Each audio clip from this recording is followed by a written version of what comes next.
and it is first against second in the Allsvenskan. It is AIK against Hacken. Can we continue the championship push? Or is this going to be where the rails start to come off as Brajanac hits a crossbar and goes over the bar?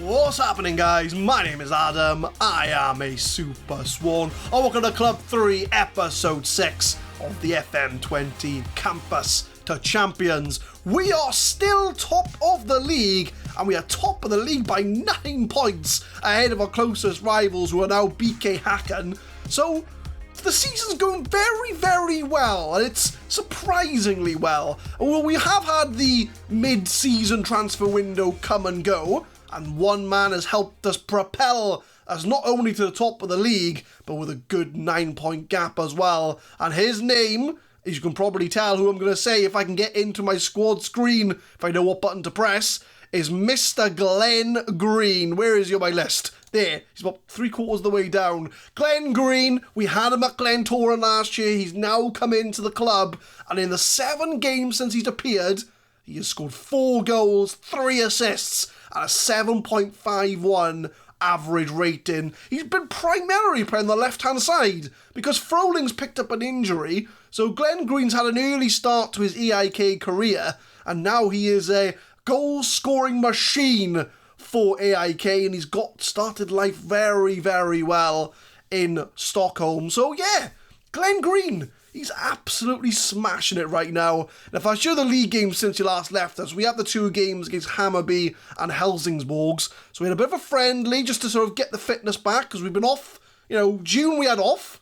We've come back in July. We beat Kalmar 1-0, Froling on the score sheet there. We hammered Örebro 4-0. Glenn Green scoring 2 goals in 2 minutes, with Ario and Nilsson Eklund with the 4th. A 2-1 win over Degerfors, Palmov, and a 91st minute winner from Tanel. I thought we were going to walk away with a draw on that one, but Tanel did come up trumps to get the winning goal. A 3-1 win over Öregrit, IS, Nabraka, Tanel and Brajanac grabbing the goals there. Ostersunds was a 4-1 win. Glenn Green again scoring 2 goals. Allstrand and Brajanac on the score sheet. A 1-0 win over Djurgårdens. Bahoui with a 93rd minute winner off the bench. He's coming up he pops up with the important goals, does Bahoui. Problem is, he's 32 years old now, and he's on the sharp decline, so he's not really getting into the side, but he came into the side in that game and got us a 1-0 win. We did draw against Norrköping, our only sort of drop points in the period since you last left us. Nabrakna grabbing 2 goals, but an 86th minute equaliser from Norrköping has got them back into the game and got a 2-2 draw. And then we finally played our Swedish Cup second round, a 3-2 win. We did heavily rotate the side. A lot of youngsters, a lot of players we don't give game time to, but it did take a Glenn Green winner in the 50th minute to seal that win. But we did end up qualifying for the group stage, which we won't see until next season. So we'll be going in today against Halmstads and Hacken. Those are the 2 games we're showing today. So 2nd place Hacken will be playing, and 9 points clear at the top of the league. So as you can see, things are going very, very well. So without further ado, we're already 3 minutes in. We need to get a game underway here. And this is going to be the lineup. So Maxado's in goal. Nordegren, Ronnie Ario, Ben Lamin and Nathaniel Ario at the back. Allstrand and Karstrom in the middle, with Glenn Green operating on the left-hand side as on-screen debut for AIK. And if you haven't watched Club 2 Glentoran, go back and watch it there to see how much of an important player Glenn Green was there. I'm really hoping he can step up his game and play well for us as well at AIK. Palmov comes in for a rare appearance in attacking midfield as Henderson moves on to the right-hand side. As I mentioned, Froling has been injured. He is now back, but he's still not fully fit. So Henderson can do a temporary job on the right-hand side, and Tanel will lead the line for AIK. We are going up against Halmstad, who I think about 7th or 8th in the league, but we are away from home. So it's not, we're not heavy favourites. We are favourites, but Halmstad could do a job against us here. So I want to say The media have given you a lot of credit lately. Go out there and put a worthy display. Tell the team I have faith in them to make the difference. And that's going to be hopefully enough motivation to get this game underway. AIK, top of the league. We're going up against Halmstads. Can we continue the championship push? Coming up to half-time and absolutely nothing has happened. There's been no highlights to show you. It's probably the most boring game we've had so far as a charge of AIK. So I'm going to give it aggressive. Far from pleased with what I just saw from this team. We just didn't see anything. So Tannell's on a 6.5. Henderson's on a 6.5. So I think I'm going to bring Tannell off and bring Brajanac off the bench. Palmov's looking a bit tired, so we might have to think about somebody on the right-hand side as Henderson moves into the middle. But second half, hopefully it's a bit more exciting than the first. Corner from Halmstads, 52 minutes in, the first highlight of this game. And it is Halmstads with that chance. It's their first shot of the game altogether. 70 minutes in, I've gone attacking, but we're still not getting any highlights. Palmov's struggling out there, so we'll move Henderson back into his usual attacking midfield position. Do I bring Froling on? There's not many options I've got there, really. So Froling come off the bench to start on the right-hand side. I just want to keep Glenn Green on the left because he can cut in on his right. But apart from that, that's the only highlight I'm really going to make. Maybe go a little bit more direct and sort of maybe stop playing out of defence because I don't want to sort of hold the ball up. So we're going slightly more direct. Can we get a highlight in the last 20 minutes? Coming up to full time and absolutely nothing has happened in this game. We've had one highlight all game and that was for Halmstads. But look at those stats.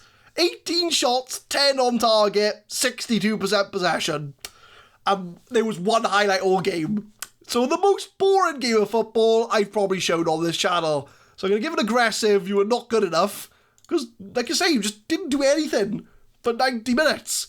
Come on, boys. You've got to pull your fingers out, really. So a 0-0 draw. So we are still, what? We're still 9 points clear as it goes. So, it didn't work out too well. We kind of stayed where we were, really. Although Hammarby do have 2 games in hand. No, 1 game in hand over us. So they can pull that back to 6 points if they do win.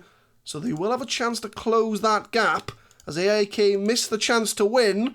But we are still 15 games unbeaten. So our next game is going to be against second in the league, BK Hacken.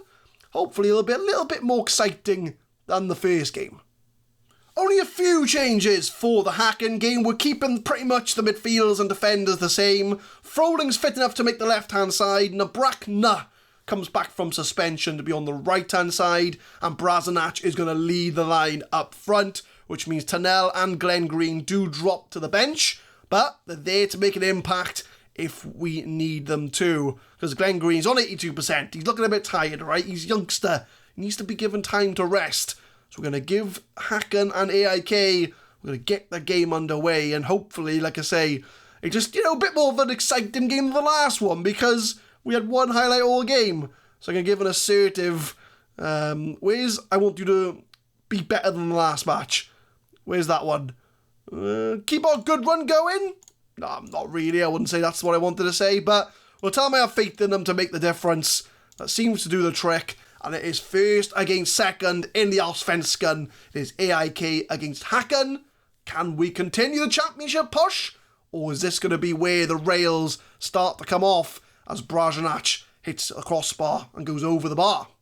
23 minutes in, we have our first highlight of the match. Hacken, no shots on target for them. AIK dominate possession, had more shots. So it does look like that we are getting into attacking positions. We just need to turn those chances into goals as we do lump it upfield. AIK playing in the white. Hacken playing in the yellow. As Froling back from injury. He came back in the last game, but it was his first full start. As we do find Nordegren. Allstrand, lovely build-up play here from AIK. Brajanac finds Nordegren. Nordegren's got some space. Can he put it in the box? He does. Anybody there? It's Brajanac who headers it just past the post. Coming up to half-time, still 0-0, but we do have a corner for Hacken. And fingers crossed we can get rid of this as Holberg shoots. It's blocked again. There's about 1 million blocks. But the important thing is we do come away unscathed. And it is 0-0 going into half-time. So I'm going to sort of say, with a better team here, just keep doing what you're doing. And it will come But I'm going to tell them there's more to come, and they have what it takes. That has motivated the team very slightly. I've noticed the Throwling's on a 6.3, so I think now is the time that Glenn Green's going to be reintroduced onto that left-hand side. Anybody else I want to change? Not really. Ario's on a 6.5. Well, both the Arios are on a 6.5, but we'll go attacking. I think we're going to go a little bit more direct. I'm not play so much out of defence, because we'll try and get the ball upfield. Take long kicks, get to playmaker. So we're going to go more direct second half in the hope to find a goal. 65 minutes in, and Brazodac is on a 6.4, so Glenn Green can move up front. Who can go on the left-hand side?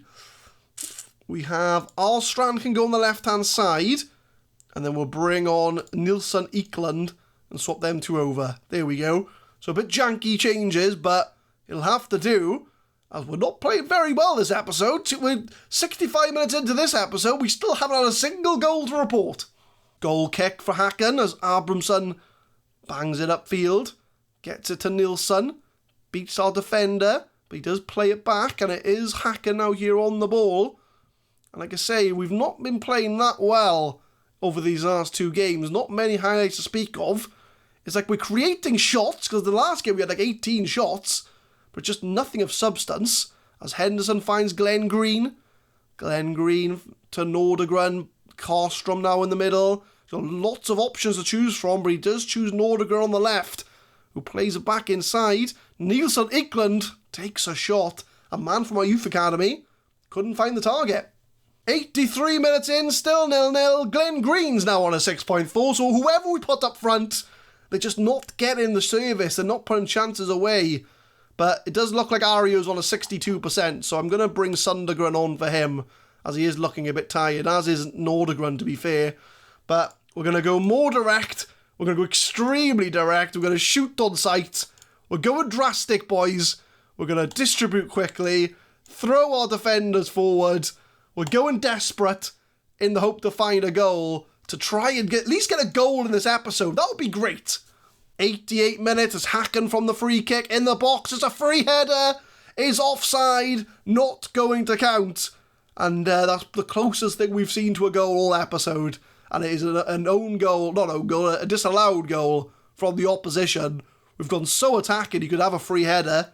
But it's still 0-0, and we'll see this game out together.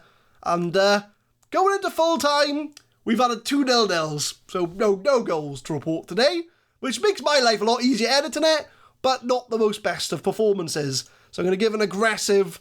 There's so much we can improve on. And it turns out, we come back from our recording break, and we have 2 0-0s after being dominant for so long. But it's not the end of the world, because, Hammarby are our closest side that can get to us. And even then, if they win their game, they can only be on 44 points. So the wheels are slightly coming off, as it's a 0-0 draw. And what that means for the league table, as I've mentioned there. So if Hammarby win their game in hand, they'll be on 44 points. Norrköping are also got 2 games, well, they got 3 games in hand. No, 2 games in hand over us. So that's 43. So they could be in the race as well. So I'd say it's more drop points as opposed to gaining points in the league. I think what we will do is we will come back, I would say, around about Frostasunds and Helsingborgs, I would say. Because I don't want to go to the end of the season, because we want to see where we are after the next 4 games. So we'll come back at the beginning of October, Frostasunds and Helsingborgs, and we'll see as to whether or not we are still top of the league. We do need to pick up the performances, as if we have more 0-0s like we've seen today, I don't think we'll be still top of the league come the end of the season. So no goals to report today. No home goals, no away goals, but still top of the league. So I'll take that every day of the week. But leave a like if you enjoy, guys. Subscribe to the channel for more Football Manager 2020 content. We will be uploading Campus to Champions every Monday, Wednesday and Friday, 6 PM GMT. And tune in next time as we go another month in the future. Will we still be top of the league? Thank you very much for watching.